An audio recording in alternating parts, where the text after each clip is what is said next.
Hello friends, स्वागत है आपका ऑनलाइन एमएसएस स्टडी में। फ्रेंड्स, आज की इस वीडियो में हम बात करने वाले हैं सुभाष चंद्र बोस जी के बारे में और हम जानेंगे कि वर्तमान सरकार सुभाष चंद्र बोस की 125वीं जयंती पर कौन कौन सी उच्च स्तरीय समिति का गठन करेगी।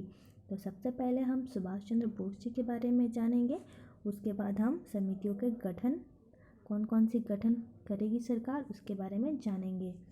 चलिए वीडियो को शुरू करते हैं। नेताजी सुभाष चंद्र बोस भारत के एक महान देशभक्त और बहादुर स्वतंत्रता सेनानी थे। वे स्वदेश अनुराग और जोशपूर्ण देशभक्ति के एक प्रतीक थे। हर भारतीय बच्चे को उनको और भारत की स्वतंत्रता के लिए किए गए उनके कार्यों के बारे में ज़रूर जानना चाहिए।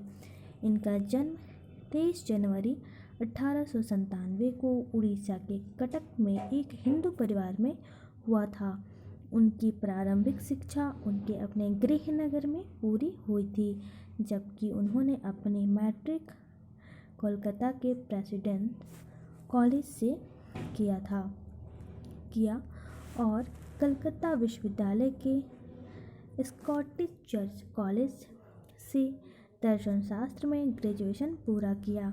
बाद में वे इंग्लैंड गए और चौथे स्थान के साथ भारतीय सिविल सेवा की परीक्षा को पास किया। अंग्रेजों के क्रूर और बुरे बर्ताव के कारण अपने देशवासियों की दयनीय स्थिति से वे बहुत दुखी थे।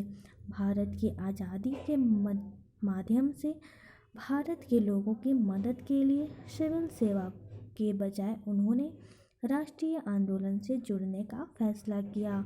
देशभक्त देशबंधु चित्तरंजन दास से नेताजी बहुत प्रभावित थे और बाद में बोस कलकत्ता के मेयर के रूप में और उसके बाद भारतीय राष्ट्रीय कांग्रेस के अध्यक्ष चुने गए।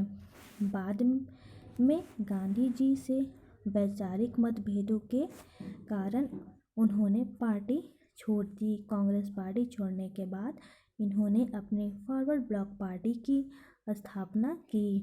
वे मानते थे कि अंग्रेजों से आज़ादी पाने के लिए अहिंसा आंदोलन काफ़ी नहीं है, इसीलिए देश की आज़ादी के लिए हिंसक आंदोलन को चुना। नेताजी भारत से दूर जर्मनी और उसके बाद जापान गए, जहां उन्होंने अपनी भारतीय राष्ट्रीय सेना बनाई, आज़ाद हिंद फौज।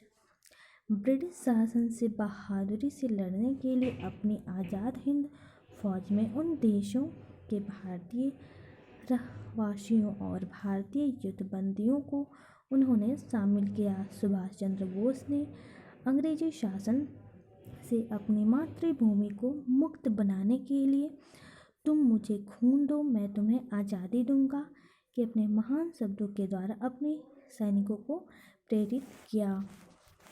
ऐसा माना जाता है कि 1945 में नेताजी सुभाष चंद्र बोस की मृत्यु प्लेन दुर्घटना में हुई थी। ब्रिटिश शासन से लड़ने के लिए उनकी भारतीय राष्ट्रीय सेना की सभी उम्मीदें उनकी मृत्यु की बुरी खबर के साथ समाप्त हो गई थी। उनकी मृत्यु के बाद भी कभी न खत्म होने वाली प्रेरणा के रूप में भारतीय लोगों के दिलों में अपनी जोशपूर्ण राष्ट्रीयता के साथ वो अभी भी जिंदा है। वैज्ञानिक विचारों के अनुसार अतिभार जापानी प्लेन दुर्घटना के कारण 3rd डिग्री बर्न की वजह से उनकी मृत्यु हुई। एक अविस्मरणीय वृत्तांत के रूप में भारतीय इतिहास में नेताजी का महान कार्य और योगदान चिन्हित रहेगा।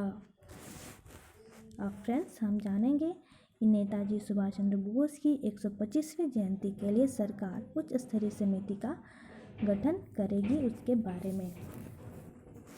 तो आइए जानते हैं। केंद्र सरकार ने नेताजी सुभाष चंद्र बोस की 125वीं जयंती मनाने के लिए एक उच्च स्तरीय समिति का गठन करने का निर्णय लिया है। यह समिति 23 जनवरी 1921 से शुरू होने वाली है। एक साल की समारोत्सव गतिविधियों के बारे में निर्णय लेगी। आगे बढ़ते हैं। इस उच्च स्तरीय समिति की अध्यक्षता गृह मंत्री अमित शाह करेंगे। इस समारोत्सव का आयोजन भारत के स्वतंत्रता संग्राम में नेताजी के महान योगदान के लिए आभार के रूप में किया जा रहा है।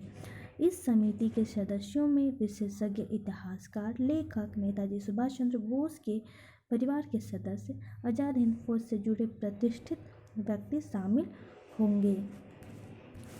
आइए अब हम जानते हैं नेताजी पर संग्रहालय। भारत सरकार 23 जनवरी 1922 को नेताजी सुभाष चंद्र बोस पर एक संग्रहालय खोलेगी। यह संग्रहालय कोलकाता में स्थापित किया जाएगा। इस संग्रहालय का उद्घाटन नेताजी 125वीं जयंती पर किया जाएगा। भारतीय सरकार नेताजी द्वारा लिखी गई कुछ पुस्तकों को फिर से छापने की योजना भी बन रही है। नई दिल्ली में नेताजी संग्रहालय का भी विस्तार किया जाएगा। फ्रेंड्स, आपको मेरी वीडियो कैसी लगी? अगर अच्छी लगी हो तो प्लीज़ लाइक करें, शेयर करें और ये जानकारी सभी के पास शेयर करें। तो मिलते हैं अगले वीडियो में। धन्यवाद।